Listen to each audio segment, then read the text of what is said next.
Overnight, global markets are trying to price a fragile pause in the Iran war, but the security picture remains volatile. In the Middle East, Israeli strikes in Lebanon have killed at least 182 people, according to the BBC, coming hours after a U.S.-Iran ceasefire announcement and raising doubts about how durable any truce will be. The Financial Times says shipping through the Strait of Hormuz is still well below normal, with Tehran effectively dictating terms, and fewer tankers moving than even during the fiercest days of fighting. That matters, because energy and freight are the transmission channels into the global economy.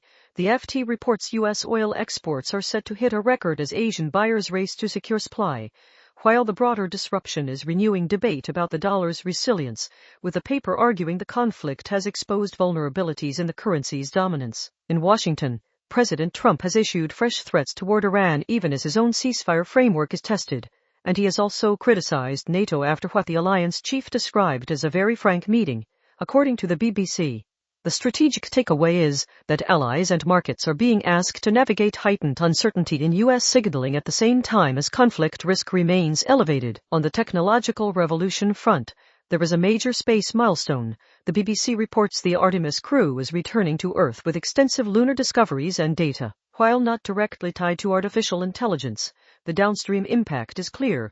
More high-value scientific data, more advanced sensing and communications, and more pressure for governments and industry to accelerate compute, automation and advanced manufacturing capabilities. Turning to Australia, the Iran war's economic spillovers are now being felt through supply chains. ABC reports construction contractors and economists warning that thousands of construction businesses could be vulnerable to collapse if disruptions persist, unless government steps in. This is a direct risk to the Australian economy via project delays, higher input costs, and insolvencies, and it also feeds into inflation persistence and the outlook for rates. On public administration and social policy, the National Disability Insurance Scheme is under intense reputational strain. ABC reports the NDIS image is crumbling in a way that goes beyond previous bouts of criticism, raising questions about governance, integrity settings, and the capacity of the Australian Public Service and ministers to stabilise a core pillar of the social safety net. In household finance,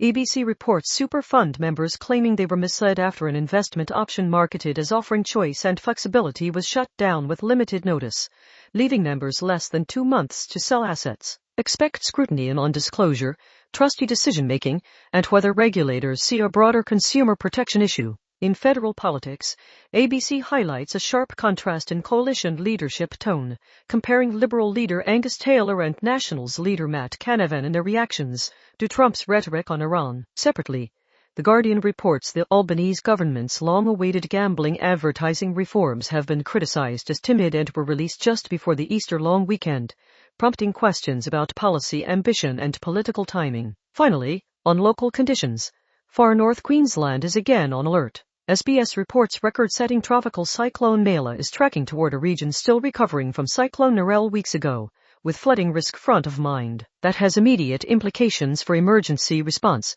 insurance, and near-term economic disruption in affected communities.